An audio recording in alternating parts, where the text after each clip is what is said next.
Shalom saudara terkasih, salam jumpa bersama saya Romo Amo MSC dalam RSM Renungan 1 Menit pada hari Selasa pekan keempat Paskah. Saudara, firman Tuhan pada hari ini kita akan merenungkan tema mendengarkan suara gembala dari Injil Yohanes pasal 10 ayat 22 sampai 30, di mana dikatakan di sana bahwa Yesus pada suatu ketika berjalan di seputaran Bait Allah di Serambi Salomo, dan di sana dia dikelilingi oleh orang-orang Yahudi yang bertanya kepadanya, "Berapa lama lagi engkau membiarkan kami dalam kebimbangan? Kalau engkau adalah Mesias, katakanlah kepada kami." Tetapi Yesus tidak menyampaikan atau tidak mengatakan kepada mereka siapa dirinya, karena orang-orang Yahudi tidak percaya kepadanya. Untuk apa menyampaikan kepada orang yang suatu kebenaran tetapi mereka tidak percaya? Karena mereka juga tidak mengakui pekerjaan-pekerjaan yang dilakukan oleh Yesus yang merupakan pekerjaan dari Bapa. Dan apa yang Yesus sampaikan kepada orang-orang Yahudi ini memang benar. Dan dia katakan juga bahwa kamu tidak percaya karena kamu bukan domba-dombaku. Di sini Yesus menyampaikan kriteria domba yang menjadi gembalaannya, yaitu mendengarkan suara gembala. Domba-dombaku mendengarkan suaraku, dan mereka mengikuti aku, dan aku akan membawa mereka kepada keselamatan, kehidupan yang kekal. Disinilah kita memahami apa atau alasan mengapa kita harus mendengarkan suara Yesus gembala kita. Kita mendengarkan suara gembala kita setidaknya ada dua alasan. Yang pertama adalah bahwa Yesus gembala kita adalah pintu kepada keselamatan itu, pintu kepada Bapa, pintu untuk menikmati atau mengalami kesegaran, mengalami kelimpahan, pintu kepada kehidupan yang kekal. Karena dia sudah mengorbankan dirinya untuk itu. Dia sudah berkorban sampai wafat di salib untuk menebus dosa-dosa kita dan untuk membuka pintu maut kepada kehidupan.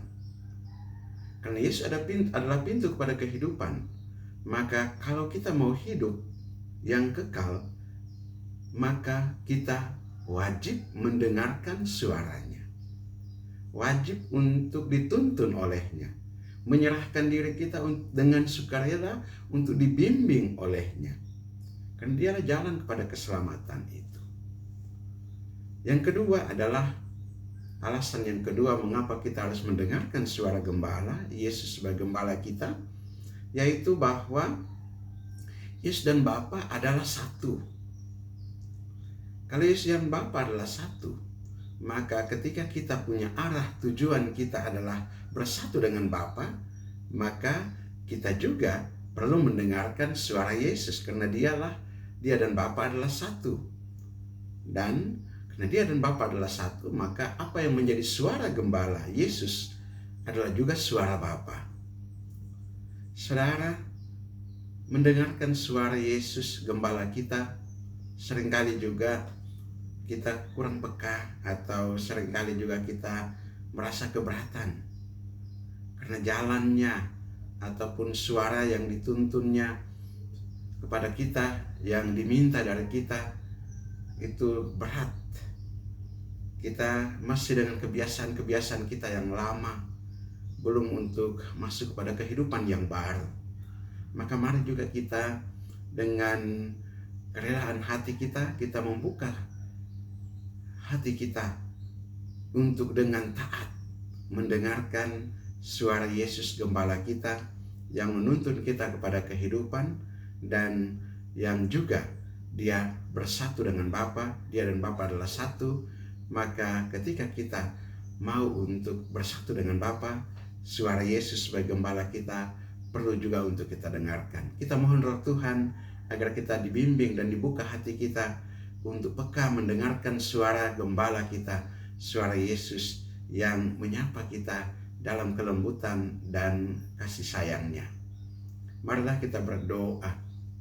Allah Bapa kekal dan kuasa, kami mengucap syukur kepadamu karena atas Yesus Gembala kami yang Engkau utus untuk menyelamatkan kami, untuk membawa kami kepada kehidupan yang kekal. Tuhan, kami bersyukur bahwa Yesus Gembala kami mengorbankan dirinya demi keselamatan kami itu.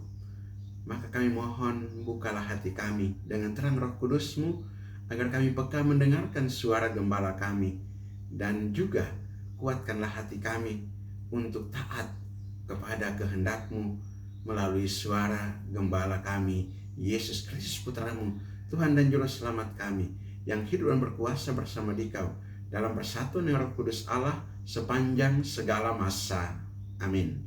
Berkat Allah yang mau kesatuan dan tinggal atas saudara sekalian, Bapa dan Putra dan Roh Kudus. Amin. Saudara terkasih, apabila Anda berkenan dengan renungan ini dan belum subscribe channel ini, silakan Anda subscribe dan klik tanda lonceng untuk mendapatkan update renungan ini setiap hari. Bagi saudara-saudara yang Anda memberikan apresiasi, komentar, ataupun memasukkan wujud-wujud doanya, silakan menuliskan pada kolom komentar channel ini. Saya bantu dalam doa-doa saya.